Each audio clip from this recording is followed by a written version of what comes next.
50, 30, 20 ரூல்ஸ பத்தி நெறைய பேருக்கு தெரிஞ்சிருக்கும். ஆனா, சில பேருக்கு தெரியாது. அத பத்தி சொல்லி தரேன் வாங்க. இந்த 50, 30, 20 ரூல்ஸ் உங்க லைஃப்ல ரொம்ப பெரிய மாற்றத்த ஏற்படுத்த வாய்ப்பு இருக்கு.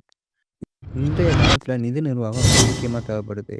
நீங்க எவ்வளவு சம்பாரிச்சாலும் அந்த பணத்த முறைப்படி செலவு பண்ணவும், முறைப்படி சேமிக்கவும் முடியாது. ஸோ நீங்க 50, 30, 20 ரூல்ஸ் ஃபாலோ பண்ணும்போது, நீங்க சம்பாதிக்கிற பணம் உங்க சேவிங்ஸாவும், அதே மாரி உங்க தேவைக்கு நீங்க சரியா பயன்படுத்திக்கலாம் அந்த பணத்த. 50, 30, 20 ரூல்ஸ்னா என்ன? உங்களுடைய மாத வருமானத்த 3 பிரிவா பிரிச்சு, ஒவ்வொரு பிரிவையும் ஒவ்வொரு தேவைக்காக ஒதுக்கீடு செய்வது தான் 50, 30, 20 ரூல்ஸ். இந்த 3 பிரிவுல ஃபர்ஸ்ட் இருக்கக்கூடிய 50% பார்க்கலாம்.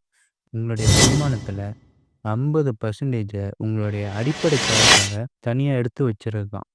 அதுல என்னென்ன செலவு அடங்கும்னு பார்த்தீங்கன்னா, உங்களுடைய home rent, current bill, water bill, gas bill, transport expenses, food, உங்களுக்கு தேவையான அடிப்படை பொருட்கள் இதில நீங்க வாங்கிக்க முடியும்.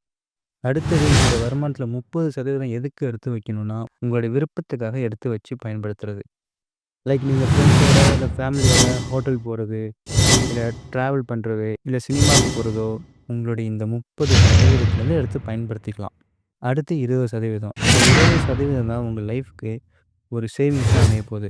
இந்த சேமிப்பு உங்களுக்கு எதிர்காலத்துல தேவைப்படக்கூடிய ஹெல்த் சம்மந்தப்பட்ட செலவு, இல்ல வேற ஏதாவது சம்மந்தப்பட்ட செலவுக்கோ இது உங்களுக்கு கை கொடுக்கும்.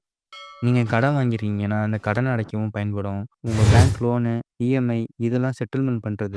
இந்த 20% சேமிப்பு கண்டிப்பா கை கொடுக்கும். உங்களுடைய வருமானத்துல இது மாரி 3 பிரிவா பிரிச்சு பயன்படுத்தும்போது, நீங்க வாழ்க்கையில எந்த ஒரு கஷ்டமும் இல்லாம நிம்மதியான வாழ்க்கைய வாழலாம். இத நீங்க கண்டிப்பா கடைப்பிடிச்சு ஆகணும். அப்பதான் உங்களுடைய வருமானம் உங்களுக்கு கை கொடுக்கும். இந்த வீடியோ பிடிச்சிருந்துச்சுன்னா லைக் பண்ணி, ஷேர் பண்ணி, சப்ஸ்கிரைப் பண்ணிக்கங்க. Thank you.